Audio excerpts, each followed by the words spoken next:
तो उससे भी आपको एक नॉलेज बढ़ जाएगा कि हम लोग कैसे कैसे पेरेंट्स को करा सकते हैं। मेरा लास्ट वीक की एक प्रीनेटल योगा कपल योगा का वर्कशॉप था और इतना अच्छे सक्सेसफुली खत्म हुआ। इवन बहुत तेज बारिश थी। आई थॉट कि अब कोई नहीं आएगा, क्योंकि किसी का 9th मंथ था, किसी का 7, किसी का 8। तो 1 मिनट तो मेरे अंदर वो नेगेटिविटी आ गई कि यार अब कोई आएगा। एक तो वैसे ही मैं सारा काम खत्म करने के बाद 7 बजे का मैंने वर्कशॉप रखा था इवनिंग में, पर मुझे लगा कि अब कोई नहीं आएगा। बट जैसे ही फिर मैंने उसको पॉजिटिविटी दी कि नहीं, देखते हैं, आ जाएंगे आ जाएंगे, बेबी के लिए आ जाएंगे। वन बाय वन सारे पेरेंट्स आ गए और बहुत अच्छे से हमने कंप्लीट किया। क्लियर? यहाँ पर हम लोग गर्भ संस्कार की मेरे काफी सारे सेशन होते हैं। इवन यहाँ पे नीचे गायनेक हॉस्पिटल है, वो डॉक्टर्स भी मेरे पास आते हैं, अभी उनका भी कंसीव, और वो बोल के भी जाते हैं कि मैम बहुत अच्छा रिजल्ट मिल रहा है। मेरे सारे क्लाइंट काफी हैप्पी हैं। वो उनके क्लाइंट ऊपर आते हैं। मैंने काफी 10-15 पहले मैं सिर्फ एडवांस आसन में थी, ज्यादा मुझे एडवांस आसनों का भूत हुआ करता था। फिर धीरे धीरे एक बार मैं बहुत अच्छे से गिर गई और बहुत अच्छे से मैं एक्सीडेंट हो गया था, तो मैं 6 महीने बेड पे थी। फिर मुझे लगा अब मेरा करियर कैसे शुरू करूं, कहाँ से शुरू करूं। तब मुझे अचानक से ऐसे ऑफर आई कि आप प्रेगनेंसी योगा कराते हो, तो तब मैंने इस पर फोकस किया कि हाँ चलो, सबसे अच्छा काम है, इसमें तो हमें कोई ज्यादा बहुत हार्ड वर्क करना नहीं है, समझ के करवाना है। तब से मैंने इसको पकड़ा। तब मुझे समझ में आया कि वो भगवान ने मुझे गिराया नहीं था, कुछ और देने का सोचा था। और जब मैं बीमार हुई थी तब मैं योग में आई थी कि मैं खुद को हील करने के लिए आई थी 15 साल पहले। खुद को हील किया, फिर अब समझ में आया कि नहीं, हम लोग जब ठीक हो सकते हैं तो दूसरे भी ठीक हो सकते हैं। तब से मैंने योग को पकड़ के रखा है। मेरे 2 बच्चे हैं, मेरी शादी को 26 साल हो गए हैं। मेरा 25 साल का बेटा है और एक 23 साल का बेटा है। तो मुझे आजकल काफी कॉम्प्लीमेंट मिलते हैं, मैं कुछ लगते नहीं हूँ। शायद योग की वजह से काफी चीजें कवर हो चुकी हैं। चलो अब सेशन को थोड़ा समझेंगे। गर्भ संस्कार क्या होता है? गर्भ संस्कार वो चीज होती है जो हमें माँ के गर्भ में देनी होती है। Thank you Shraddha, you made my day. हाँ, गर्भ संस्कार इट मीन्स जो बेबी को संस्कार दिए जाते हैं। पता है, हमारे एक प्राचीन काल से ये चीजें महाभारत की टाइम से सुन रहे हैं। समझ में आ रहा है? बहुत सारी चीजें, बहुत सारे एग्जाम्पल देती जाऊंगी मैं आपको कि ये सारी चीजें हमारे लिए क्यों जरूरी है। हम लोग कैसा करते हैं, बच्चों को पैदा होने के बाद सारी चीजें सिखाना शुरू करते हैं, जबकि उनका 80% ग्रोथ, उनके ब्रेन का ग्रोथ, उनकी बॉडी का ग्रोथ, उनके सेंसेस, उनकी इंटरनल बॉडी, उनका सारा स्ट्रक्चर वो बॉडी के अंदर बन गया होता है, राइट। उसके बाद उसमें हम लोग चेंजेस नहीं लाते, वो सिर्फ बड़ा होता है। क्लियर? हमारा बेबी का जो ग्रोथ होता है वो 80% ग्रोथ माँ के बॉब में हो जाता है। प्रेगनेंसी, ड्यूरिंग द प्रेगनेंसी हो जाता है। उसके सेंसेस, उसकी इंद्रियां, उसके ऑर्गन्स, उसके सिस्टम्स, आपने कभी देखा है इतने से बीज में से वो पूरा बेबी बन जाता है? ऐसा हुआ है कि पैदा होने के बाद किडनी और लिवर बाद में बन रहे हैं? नहीं, वो अंदर जब ऑर्गन सिस्टम्स बन रहे हैं तो उनकी बुद्धि में भी आप जो डाल सकते हो, जो सारा उसके ब्रेन में डेवलपमेंट कर सकते हो, उतना डेवलपमेंट वो उसके ब्रेन का हो जाता है। बेबी का 80% ग्रोथ माँ के बॉब में होता है 9 महीनों में, उस 40 दिनों में, 280 डेज में उनका पूरा डेवलपमेंट होता है। देन उसके बाद सिर्फ 20% बाकी रहा। उसके बाद का जो 15% होता है ना, वो भी सिर्फ 5 साल में हो जाता है। और हम लोग वहां मेहनत करना शुरू करते, पेरेंट्स जो बाकी के 5% है ना, उस पे ज्यादा मेहनत करते हैं, उस पे ज्यादा पैसे खर्च करते हैं। ट्यूशन पढ़ाना, क्लासेस ले जाना, बहुत सारा वो लोग उसके पीछे ही पड़े होते हैं। फिर वो उनका खाना हो, उनका मतलब उठना बैठना हो, उनकी लाइफस्टाइल हो, या उनका एजुकेशन हो। पर हम लोग जब अनबॉर्न चाइल्ड को एजुकेशन देते हैं, इट्स कॉल्ड गर्भ संस्कार। समझ में आया? गर्भ संस्कार is the unborn child education. ठीक है, गर्भ संस्कार जो 16 संस्कार होते हैं ना, उसमें से एक होता है गर्भ संस्कार, जो सबसे पहले बेबी को मिलता है। उसके बाद बहुत सारे 16 संस्कार होते हैं, वो मैं सब जब आपको नेक्स्ट लेक्चर दूंगी तब मैं समझाऊंगी। प्रीनेटल में जाएंगे, कैसे फर्स्ट ट्राइमेस्टर में योगा करवाते हैं, कैसे सेकंड ट्राइमेस्टर में योगा करवाते हैं, कैसा थर्ड ट्राइमेस्टर होता है और कैसा पोस्ट प्रेगनेंसी होता है। इवन प्री कंसेप्शन में भी हमें क्या करना चाहिए। इवन मेरे पास प्री कंसेप्शन के बहुत सारे क्लाइंट आते हैं और टचवुड ग्रेस ऑफ गॉड कि उनको काफी लोगों को कंसीव हो भी जाता है। समझ में आ रहा है? वो होता है ना भगवान की, अगर आपके देने के भाव अच्छे हैं ना तो वो रिसीविंग भी अच्छा ही होगा। गर्भ संस्कार में ऐसा होता है कि जब हमारा बेबी का फर्स्ट मंथ होता है तब तक तो वो लोग बहुत अननोन होते हैं, उनको खुद को पता नहीं होता है कि क्या हो रहा है। उस वक्त उनको सबसे ज्यादा ऑक्सीजन की जरूरत होती है, सबसे ज्यादा एनर्जी की जरूरत होती है। क्लियर? तो उस वक्त क्योंकि 2 लाइफ, उसमें एक लाइफ को बोलते हैं ना, जैसा बीज डालोगे वैसा ही पेड़ आएगा। आपने अगर करेला बोया है तो करेला, नीम बोई है तो नीम, जैसा बीज डाल दिया है वैसा बीज वैसा ही पेड़ लगेगा। तो आपका जो फर्स्ट मंथ होता है उसमें कैसे थॉट्स होते हैं वो उनको समझाना होता है, क्योंकि आपके थॉट्स आपकी एनर्जी क्रिएट करते हैं। थॉट्स एनर्जी क्रिएट करते हैं। समझ में आ रहा है? जैसी थॉट होगी, आप नेगेटिव सोच रहे हो, अगर उन दिनों में वॉमिटिंग हो रही है तो आप इरिटेशन में हो, गुस्से में हो, अनइजीनेस है, तो वो सारी चीज उसमें आ जाती है। इसके लिए हर मोमेंट में पॉजिटिव, जैसे हमने अभी एग्जांपल दिया, अभी हम समझे, अभी आपको वो और स्ट्रॉन्ग कर रहा था। कोई भी सिचुएशन में हमारा मन यहाँ से वहां नहीं जाना चाहिए, हमारे अंदर नेगेटिविटी नहीं आनी चाहिए। हमें यही सोचना है कि हमने जहां पर ज्वाइन किया है वो बेस्ट है, हमें जो रास्ता मिला वो हमारे लिए सही है, मुझे जो आज सीखने को मिला है मुझे यहीं से मिलेगा। राइट? तो आपका मन उस एनर्जी को काम करेगा, आपके अंदर वही एनर्जी जाएगी। अगर आप आपस में बात कर रहे थे, मैं बता सकती हूँ आप क्या बात कर रहे हैं कि ये तो रोज का हो गया है, यहाँ पे तो मजा नहीं आ रहा है, पैसे दे के फंस गए। राइट? तो वो थॉट्स क्या हो जाएंगे? नेगेटिव एनर्जी क्रिएट करेंगे। वो नेगेटिव एनर्जी आपको पढ़ने नहीं देगी, क्योंकि आपका मन उस मनी में चला गया कि मैंने पैसे वेस्ट किए। तो क्या हो गया? आपकी एनर्जी नेगेटिव हो गई। फिर अगर आपको कोई अच्छा पढ़ा भी रहा होगा ना, पर वो आपके पल्ले नहीं पड़ेगा। इसके लिए आज से एक तो अपना माइंड चेंज करो कि जो हुआ है अच्छा हुआ है, जो होगा अच्छा होगा। तो वैसी ही एनर्जी आपके आसपास क्रिएट होगी। क्लियर? तो हमें वो चीज बेबी को सिखानी, मम्मी को सिखानी होती है गर्भ संस्कार के थ्रू।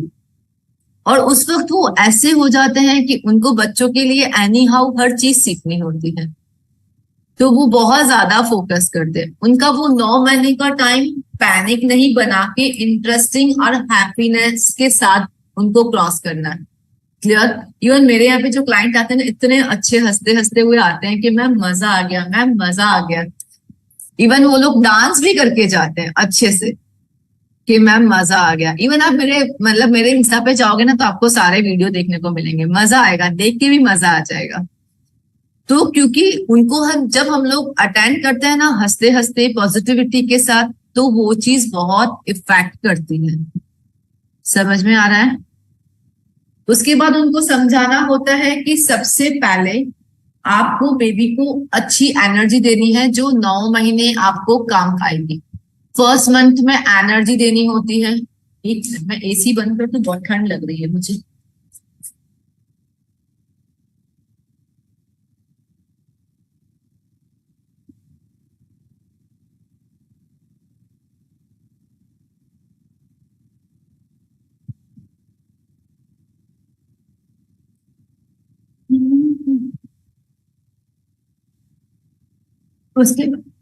उसके बाद जब 4 वीक खत्म हो जाते हैं, 8 वीक जब खत्म हो जाते हैं तो बेबी का फर्टिलाइजेशन हो जाता है। वो बोलते हैं ना कच्ची मिट्टी होती है, जैसा शेप दोगे वैसा वो बन जाएगा। बट एक बार अगर मटका बन गया ना, उसको आप कितना भी करोगे वो टूट जाएगा, उसके बाद उसमें कोई शेप नहीं आएगा।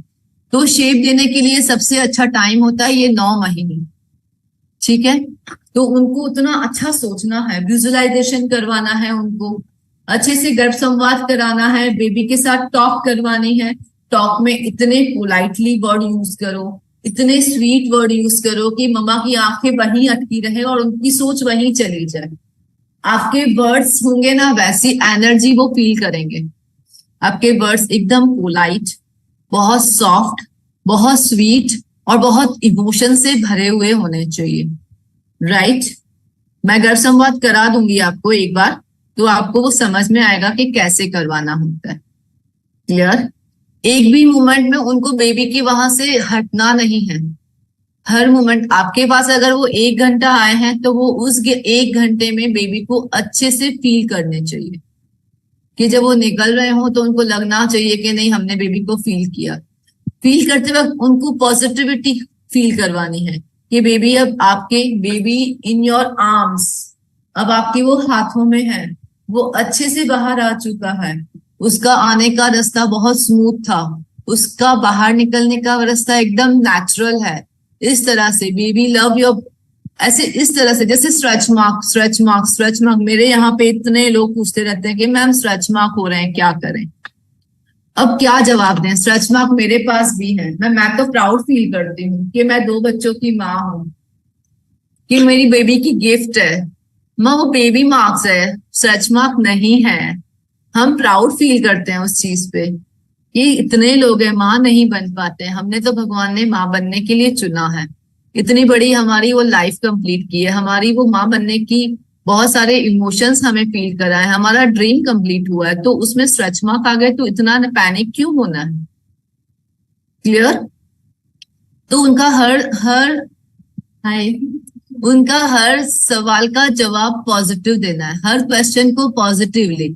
जैसे मैंने आपको बताया वो पैनिक हो रहे होते हैं, वो पूछते रहते हैं मैम स्ट्रेच मार्क हो रहे हैं, मैम ये हो रहा है, मैम स्किन डार्क हो रही है। तो उनको बोलो कोई नहीं, इस डार्क स्किन होने के लिए बहुत लोग तरस रहे हैं, आपको भगवान ने चूज किया है, तो आप प्राउड फील करो। क्लियर। उनके हर सवाल का जवाब पॉजिटिव देना है। समझ में आ रहा है। बोर हो रहे हो तो बताना। उसके बाद हमें उनके आहार और विहार पर चेंजेस लाना है। गर्भ संस्कार, व्हाट इज गर्भ संस्कार? गर्भ संस्कार is the education of unborn child. This is a lifestyle.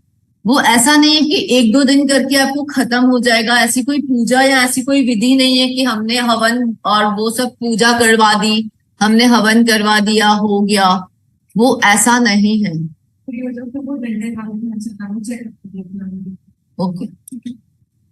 तो हमें उसके लिए उनको पूरी लाइफस्टाइल देनी है कि आपको 9 महीने में आपकी ये पूरी लाइफस्टाइल बदलनी है। आपकी लाइफस्टाइल कैसी होनी चाहिए, आपका फूड कैसे होना चाहिए, आपका आहार कैसा होना चाहिए, आपके विचार कैसे होने चाहिए। क्लियर। आपका कन्विंसिंग पावर इतना स्ट्रांग होना चाहिए कि सामने वाला बंदा मतलब ज्वाइन कर ही ले कि मुझे इनके क्लास पे ही जाना है। क्लियर। हमसे कोई क्लाइंट छूटना नहीं चाहिए, उतना पावर हमें होना चाहिए। समझ में आ रहा है। उसके बाद गर्भ संस्कार कैसा होता है, इमोशंस पे होता है। आपकी पॉजिटिविटी अच्छी होनी चाहिए, आपके विचार अच्छे होने चाहिए, तो सामने वाला उसका अपने आप इसके बाद आपके पास आएगा। वी फोकस ऑन 2A और 2V। 2A इट मीन्स आचार और आहार, 2V मतलब विचार और विहार। क्लियर। हमारा फोकस, मैंने अभी तो क्लास स्टार्ट की है। 1 मिनट, 15 मिनट दे दो मुझे। हाँ। आहार, आहार मीन्स हमारा खाना सिर्फ खाना नहीं, हम सिर्फ क्या खाते हैं वो नहीं। उनको समझाओ कि जो आप सोचते हो ना वो भी फूड है, वो हमारे मन का फूड है, वो हमारे खाना हमारे मन को भी चाहिए होता है। क्लियर। तो इट मीन्स फूड सिर्फ ऐसा नहीं कि हमने थाली भर के खाना खा लिया, उनको समझा दिया कि आपको पेट भर के खाना खाना है, नहीं। आपको वेजिटेबल्स लेने हैं, कलरफुल खाना खाना है, सारे टेस्ट पर नहीं जाना है, उसके न्यूट्रिशन पर जाना है, उनको वो चीज समझानी है। हम क्या सोचते हैं, हमारी आत्मा और हमारे मन को भी खुराक चाहिए होता है, और वो हमारे विचार और हमारी सोच होती है। तो हमारी सोच कैसी है, वो हमारी आत्मा और हमारे मन तक जाता है। आचार मीन्स डिसिप्लिन में रहना है। इट मीन्स ऐसे नहीं कि कभी पलंग पे पड़े रहे तो पूरा दिन वो माँ उठी नहीं तो बेबी भी लेजी। उनको ऐसे समझाओ कि आप पड़े रहोगे तो आपका बेबी भी लेजी होगा, आप एक्टिव रहोगे तो आपका बेबी भी एक्टिव होगा। उनके ब्रेन डेवलपमेंट के लिए आपको क्या क्या करवाना है। उसके बाद हम लोग डिसिप्लिन सिखाएंगे कि डिसिप्लिन में उठना है, डिसिप्लिन में रहना है, किसी को गलत नहीं बोलना है, किसी को हमें खराब नहीं सिखाना है, क्योंकि वो बेबी सारा ऑब्जर्व कर रहा होता है। उसके बाद विचार कैसे होते हैं, थॉट्स कैसे होते हैं, वो सब मैंने आपको समझाया। जैसी सोच आप रखोगे वैसा बेबी के पास भी वही चीज जाएगी और आपके मन तक वही चीज जाएगी जो आपकी एनर्जी हो जाएगी। विहार कैसा हो, आपकी फिजिकल बॉडी कैसी। विहार मीन्स आपकी फिजिकल बॉडी कैसी है। इट मीन्स 9 महीने में ऐसा नहीं कि हमें सिर्फ पड़े रहना है, बीमार है तो बस पड़े रहे, नहीं, उनको सिखाओ कि थोड़ा वॉक करके आओ, थोड़ा बाहर निकलो, थोड़ा गार्डन में फ्रेश होके आओ, थोड़ा अच्छा सा हमारा बिहेवियर कैसा है उसके साथ उसको मर्ज करो। ये थोड़ा थोड़ा आप वर्कआउट करते रहो तो आपका बेबी भी उतना एक्टिव होगा। ठीक है, समझ में आ रहा है ना? कुछ भी कंफ्यूजन हो तो आप पूछ लो। कुछ कंफ्यूजन है अभी तक? क्लियर? आगे बढ़े। इतना समझ गए कि 80% ग्रोथ बेबी का। उसके बाद होता है फर्स्ट और सेकेंड मंथ कंप्लीट हो गया तो हमें क्या है, फर्स्ट और सेकेंड मंथ में सिर्फ हमें एनर्जी देनी है, उनको ब्रीदिंग एक्सरसाइज करानी होती है, आप मेडिटेशन करा सकते हो। फर्स्ट 2 मंथ तक आपको कोई भी आसन नहीं करवाना है, ठीक है? क्योंकि तब बेबी अभी कंसीव हुआ है, उसको एनर्जी चाहिए होती है। काफी बार ऐसा होता है कि मदर वीक फील करती है। आप देखना फर्स्ट 3 मंथ में उनका वेट लॉस होता है क्योंकि वो एनर्जी और उसका सारा वो प्रोसेस बेबी तक भी जा रहा होता है। तो फर्स्ट 3 मंथ में बेबी का सारा प्रोसेस हो रहा होता है, सारा बॉडी में चेंजेस हो रहे होते हैं, हार्मोनल चेंजेस हो रहे होते हैं, तो मदर बहुत वीक फील करती है। तो हमें ज्यादा से ज्यादा मुद्राओं पर फोकस करने का, मेडिटेशन पे करने का, प्राणायाम पे करने का, या ज्यादा से ज्यादा थोड़ा सूक्ष्म व्यायाम हम लोग करवा सकते हैं। क्लियर?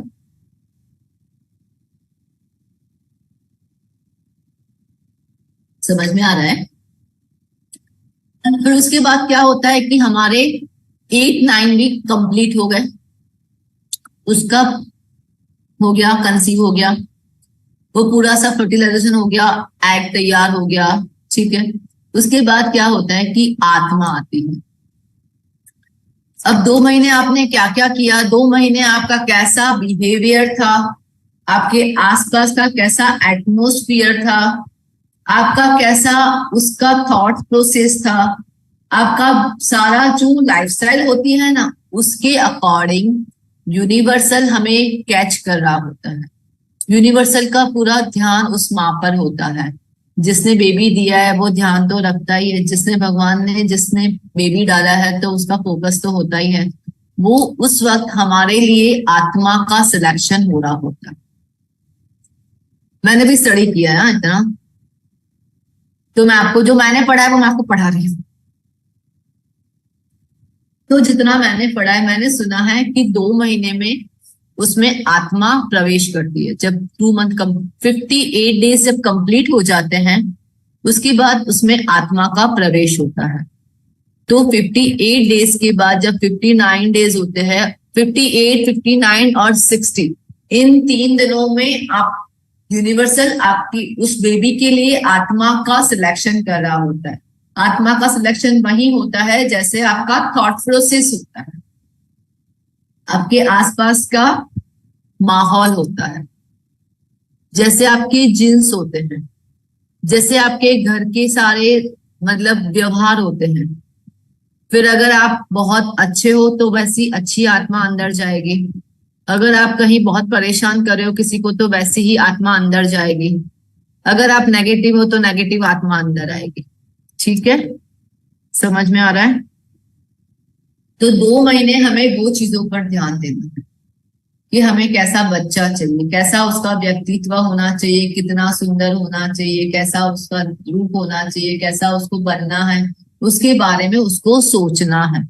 डॉक्टर बनाना है तो डॉक्टर के बारे में सोचना है, इंजीनियर बनाना है तो इंजीनियर के बारे में सोचना है। मैं आपको एक एग्जांपल देती हूँ।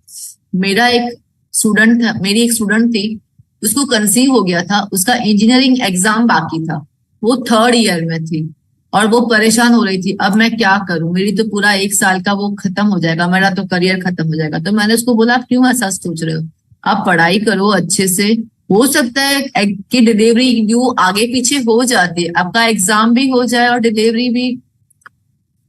तो उसका सच में ऐसा ही हुआ, उसकी एग्जाम आगे आ गई, उसने एग्जाम दी, उसके बाद उसकी डिलीवरी हो गई। एग्जाम टाइम में वो बहुत ज्यादा पढ़ाई कर रही होगी, ऑब्वियसली आपकी एग्जाम है तो आप पढ़ाई करते हो।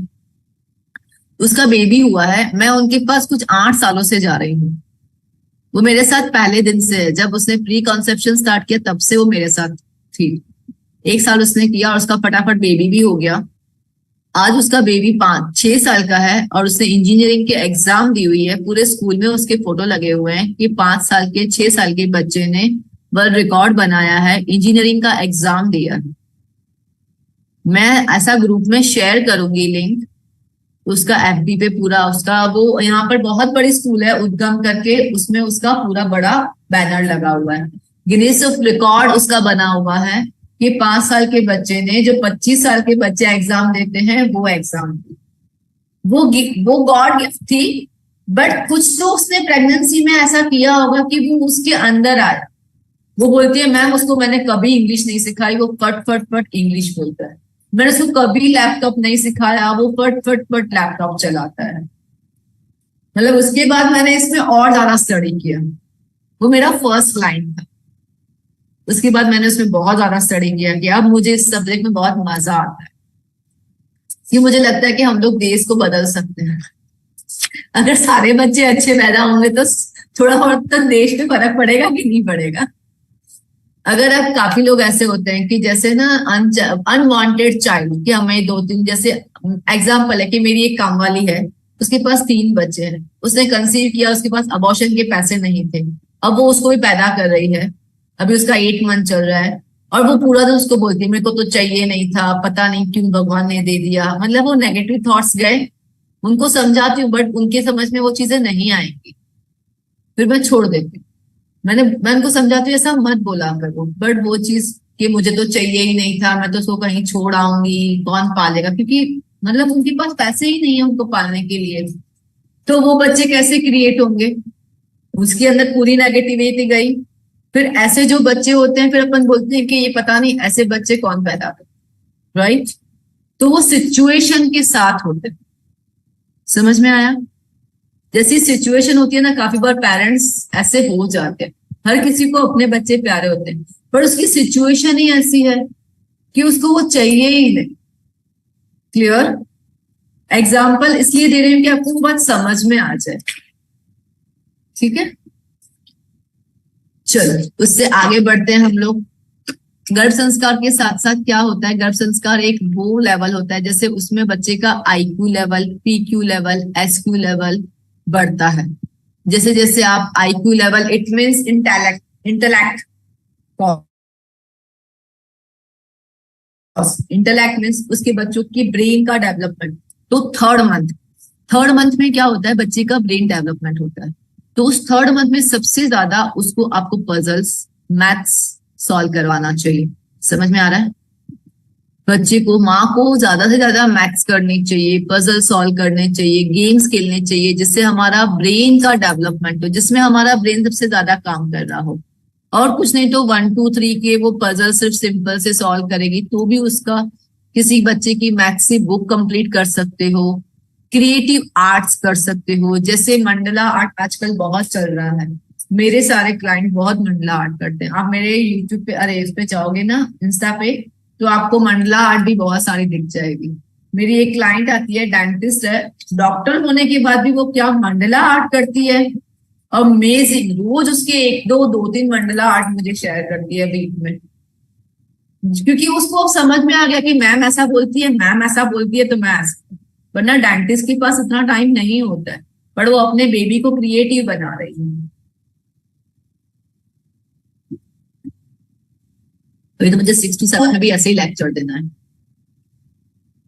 आपका आज का क्लास मैं 10 मिनट जल्दी खत्म करूंगी, क्योंकि मैंने अभी उनको बोला नहीं है, और मेरा डेली का फिर यही सेशन रहेगा। आप 10 मिनट अगर अर्ली स्टार्ट कर सकते हो तो वेल एंड गुड, मेरे लिए अच्छा रहेगा, ठीक है। क्योंकि मेरा फिर 6 to 7 का तो 2-3 मिनट मुझे उसका सेटअप, क्योंकि उसके लिए मुझे फिर वापस से लॉग आउट करना पड़ता है और उनके आईडी में लॉग इन करना पड़ता है। क्लियर?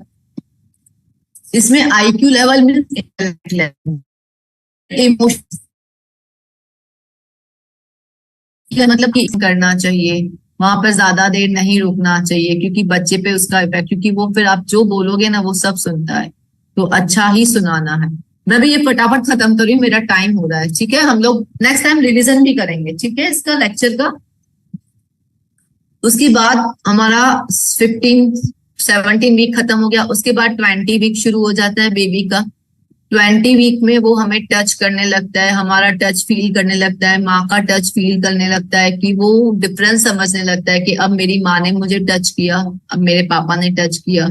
फैमिली मेंबर का इंट्रोडक्शन करवाना चाहिए, जितने फैमिली मेंबर को आप इंट्रोडक्शन करवाओगे ना गर्भ में, उतने फैमिली मेंबर को वो अच्छे से जानेगा, उसका उसके साथ अटैचमेंट बढ़ जाएगा।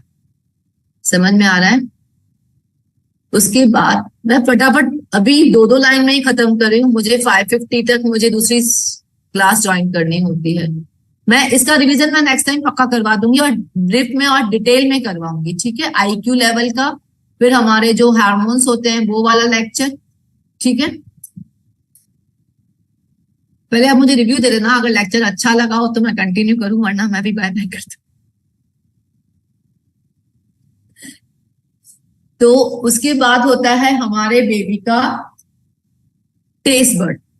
जब 20-25 वीक शुरू हो जाता है ना, तब उनका टेस्ट बर्ड डेवलपमेंट होता है। टेस्ट बर्ड कैसा होता है वो हमें उसके फूड पर जाना होता है। आपको उन दोनों में स्पेशली ध्यान देना होता है मम्मा को, कि अच्छा खाना खाना है, सात्विक फूड, हमारा ट्रेडिशनल फूड खाना है, नॉनवेज नहीं खाना है, वेजिटेबल्स और फ्रूट्स पे ज्यादा फोकस करना है, कलरफुल सारे फूड को हमारे डाइट में इंक्लूड करना है। ड्राई फ्रूट हो गया, सीड्स हो गए, आयरन ज्यादा लेना होता है, फॉलिक एसिड ज्यादा लेना होता है, विटामिन C ज्यादा लेना होता है।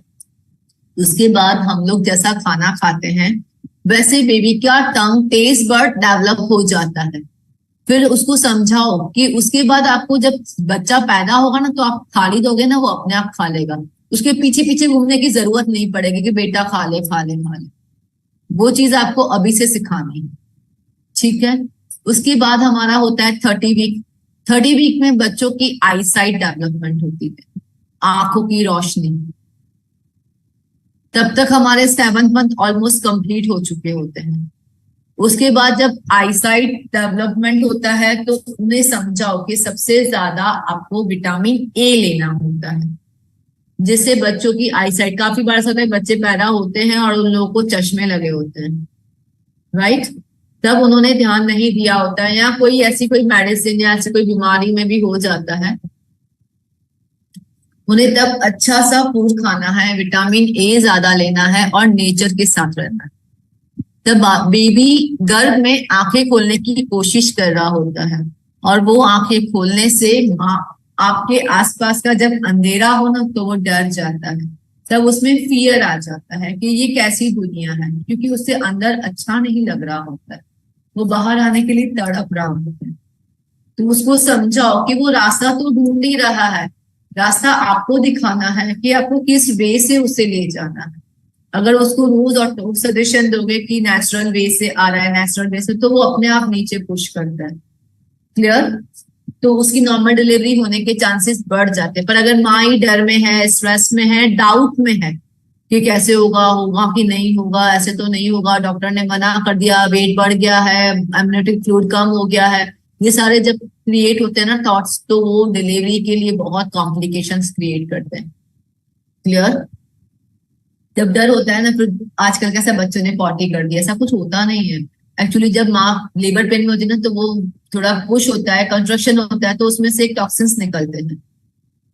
क्लियर? बाकी बेबी तो पॉटी बाहर आने के बाद ही करते हैं, पर वो जब टॉक्सिन्स निकलते हैं ना, तो वो ऐसा होता है कि वो पॉटी जैसा होता है। ठीक है, वो एक थॉट्स आ जाते हैं। तो तब हमें जब आईसाइट बन रही होती है, तब हमें नेचर के साथ रहने का होता है कि गार्डन में जाओ, खुले पैरों से थोड़ा वॉक करवाओ उनको, घास में चलना है, कोई अच्छे से आसमान के नीचे बैठना है, कोई अच्छी सी आप छोटी सी ट्रिप करने के लिए उनको बोल सकते हो कि आप अभी 2-3 दिनों की ट्रिप कर सकते हो, पर कोई नेचर ट्रिप, ऐसे नहीं कि आप भीड़ भीड़ में चले जाओ, नहीं, कुछ अच्छा आसपास हिल स्टेशन है, कोई नदियां हैं, कोई अच्छी वादियां हैं, वहां जाके बैठो। और कुछ नहीं कर सकते तो गार्डन में रोज जाके बैठो, सनलाइट दिखाओ उनको, बोलो कि आपका टी शर्ट और ऊपर करके आपके नेवल से वो सनलाइट को कैच करें, और आपके माउथ को खोल के उस सनलाइट को ईटिंग देना है, उसको अंदर लेना है, चू करना है, उससे उसके विटामिन डी भी बनेंगे, और बेबी को जो सनलाइट मिलेगी ना, वो रोशनी जब फील करता है ना, तो बेबी बहुत अच्छा फील करता है, तब उसे लगता है कि बाहर की दुनिया बहुत अच्छी है। और अंधेरे वाले रूम में,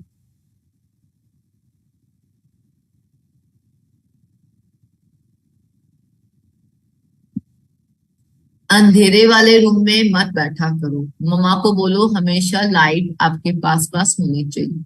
हाँ, अगर आप मेडिटेशन करवा रहे हो तो वो ठीक है, अलग बात है कि उसमें ध्यान लगाने के लिए लाइट बंद करनी पड़ती है, पर हमेशा उसको बोलो कि लाइट और आपके आसपास उतनी क्लीनिंग होनी चाहिए, उतना हाइजीनिक होना चाहिए। अगर बेबी ऐसा देखेगा ना, तो वो भी ऐसा ही गंदा मतलब क्रिएट करेगा। बेबी को जितना ब्यूटीफुल बनाना है, उतना ब्यूटीफुल आपको सोचना होता है। क्लियर? हम लोग बोलते हैं, मेरा एक एग्जांपल देती हूँ, जब प्रेग्नेंट थी ना, तो मतलब मेरा जो बड़ा बेटा है ना, बहुत सांवला है, बहुत ज्यादा काला है, मतलब, और मेरे हस्बैंड बहुत ज्यादा फेयर है, वो एकदम अंग्रेज लगते हैं। तो जो भी आए हॉस्पिटल में, तो मुझे बोले कि अरे तू इतनी अच्छी, तेरे हस्बैंड इतने सुंदर है, कि बच्चा किस पे गया है। 2 दिन तो मैं बहुत रोई कि पता नहीं किस पे गया है। फिर तो जब मैं उसके पीछे पड़ी थी, मलाई लगाना, बेसन लगाना, मतलब सब कुछ कर दिया मैंने। अब थोड़ा ठीक ठाक दिखता है, बट जो मतलब ब्यूटी चाहिए थी ना, क्योंकि मुझे मेरे रूम में ना किसी ने मुझे गिफ्ट किया था एक बड़ा सा फोटो, तब आता था 25 साल पहले, उसमें सारे बच्चे अंग्रेज थे, पर एक बच्चा अफ्रीकन था। कभी आपने देखा तो ऐसा एक फोटो आता है, उसमें एक बच्चा अफ्रीकन था, उसके छोटे छोटे ऐसे कर्ली कर्ली बाल, और उसके सिर्फ आंखें और आंखें दिखती थी। तो मुझे ना बार बार पिंच करता था, मैं बार बार उनसे बोलती थी कि कैसा बच्चे ना, अफ्रीकन के बच्चे कैसे होते हैं ना, इतने काले ना फीचर्स होते हैं ना, उनकी शक्ल होती है, कि कैसे अपने बच्चों को पहचानते होंगे वो। मतलब वो चीज मुझे कितनी बार पिंच करती थी कि इनके बच्चे कैसे होते हैं यार, मतलब कैसे इनकी शक्ल कैसी होती है। जब मेरा बच्चा, जब मैंने स्टडी की तब मुझे रियलाइज हुआ कि यार ये तो मैंने बहुत बड़ी गलती कर दी, कि तब मैं अज्ञान में थी, तो वही ज्ञान हमें देना है। क्लियर? कि वो चीज अब मैं जब पढ़ाई की ना, तब मुझे समझ में आया कि हाँ यार, मैं जब प्रेग्नेंट थी ना, तो मुझे वो बच्चा बहुत पिंच करता था। तो जब मेरा बेटा पैदा हुआ ना, तो बहुत सांवला, और उसके बाल बहुत कर्ली कर्ली बाल थे उसके, जबकि हमारे बाल बहुत अच्छे थे। तो तब जो भी आया ना, सब यही बोलते कि अरे किसका बेटा है, अरे किस पे गया है, अरे किस पे गया है, सुन सुन के मैं थक गई थी। तो अब जब मैंने पढ़ाई की ना, तो मुझे समझ में आया कि अच्छा, मेरे सोच ऐसी थी, तो वो चीज अंदर क्रिएट हो गई। क्लियर? और बहुत रोता था मेरा बड़ा वाला बेटा, मुझे बहुत परेशान करता था, बहुत रोता था, बहुत रोता था। उसके बाद उसको मैं अपने गुरुजी के पास ले जाती थी बहुत टाइम पर। तो उस वक्त मैंने सेकेंड टाइम कंसीव किया हुआ था कि मतलब उनको कि बाबूजी बहुत रोता है, कुछ करो। उस वक्त वो अंदर जाता था, वो भजन कीर्तन में बैठता था, और बाहर जो सेवा हो रही होती थी ना, वो सेवा मैं लंगर सेवा करती थी। जब मेरा छोटा बेटा पैदा हुआ ना, तो वो इतना छोटा था ना, पर जहां भी जब उसको ना बार बार कहीं भी ले जाओ ना, तो वो लंगर सेवा में भाग जाता। और आज भी वो कुछ भी काम हो, संडे को गुरुद्वारे जाके लंगर सेवा में जाता ही है, जबकि वो चीज मैंने उसको कभी नहीं सिखाई। तो ये दो एग्जाम्पल मैं अपनी लाइफ में फील करती हूँ कि मैंने उसको लंगर सेवा कभी नहीं सिखाई, बट जब मैंने वो जो किया ना, तब मैं प्रेग्नेंट थी, तो वो चीज उसके अंदर आ गई कि अभी मैं कितना भी मना करूं ना, तो पर वो लंगर सेवा के लिए भाग जाता है। क्लियर? समझ में आया? चलिए आज का सेशन यहीं खत्म करें। बहुत शॉर्ट था बट ठीक है, नेक्स्ट टाइम हम लोग अच्छे से आराम से पढ़ेंगे, ब्रीफ में पढ़ेंगे, थोड़ा हार्मोन्स को समझेंगे, हैप्पीनेस हार्मोन्स क्या होता है, कैसे डेवलप होते हैं, उनको हैप्पी कैसे रखना होता है। क्लियर? वो आपको 9 लेक्चर अब जितने भी होंगे, ठीक है।